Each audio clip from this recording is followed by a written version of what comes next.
মোচা রান্না করব। মোচাটা কেটে নিই, ছোট মোচাটা।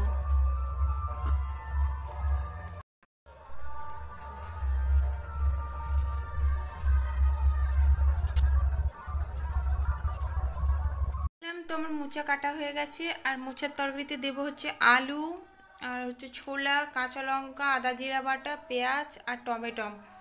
তো চলো তরকারিটা বসাই। মোচা আমি সিদ্ধ বসিয়ে দিয়েছি। মোচার মধ্যে দেবো একটু নুন, দেবো এই যে, আর দেবো হচ্ছে অল্প একটু হলুদ। তো ততক্ষণ এটা সিদ্ধ হোক।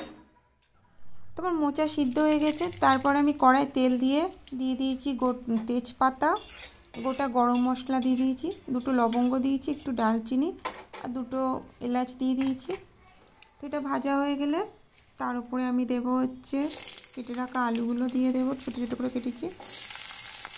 তো আলুগুলো দেওয়ার পরে আমি আলুগুলো ভালো করে ভাজা করে নেব। আলু ভাজা হয়ে গেলে এর উপরে আমি দেবো হচ্ছে পেঁয়াজ দিয়ে দেবো কেটে রাখা। তো আমার আলু ভাজা হয়ে গেছে। আমি কাঁচা লঙ্কা দুটোই দিয়েছি, বেশি দিইনি, ঝাল হয়ে যাবে বলে। তো পেঁয়াজগুলো দিয়ে দিলাম। পেঁয়াজগুলো ভাজা হয়ে গেলে তার উপরে আমি দেবো হচ্ছে টমেটোগুলো দিয়ে দেবো কেটে রাখা, দিয়ে ভালো করে নেড়ে চেড়ে তারপরে আমি দেবো হচ্ছে আদা জিরে বাটাটা দিয়ে দেবো এর মধ্যে। তোমার পেঁয়াজ ভাজা হয়ে গেছে, আদা জিরে বাটাটা দিয়ে দেবো। তো দিয়ে দেওয়ার পরে আমি ভালো করে মশলাটাকে কষিয়ে নেবো, যাতে আদা জিরের বাটার গন্ধটা যাতে না থাকে। তো আদা জিরে বাটাটা ভালো করে ভাজা করে নেবো। নেওয়ার পরে এর উপরে আমি দেবো, মশলা ভাজা হয়ে গেছে, তো আমি এবারে দেবো হলুদ গুঁড়ো দেবো। আর এখানে আমি গুঁড়ো লঙ্কা দিলাম না, কারণ কাঁচা লঙ্কা দুটো দিয়েছি, এতেই ঝাল হয়ে যাবে। এখানে আমি গুঁড়ো লঙ্কাটা ইউজ করলাম না, তোমরা চাইলে দিতে পারো।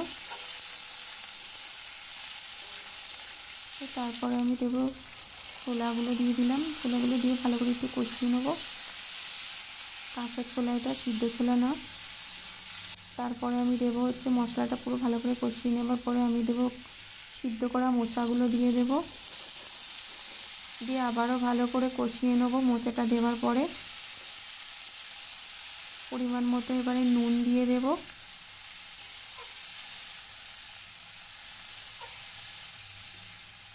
তোমার কষানো হয়ে গেছে, সামান্য নুন দিয়ে দেবো আমি এবারে।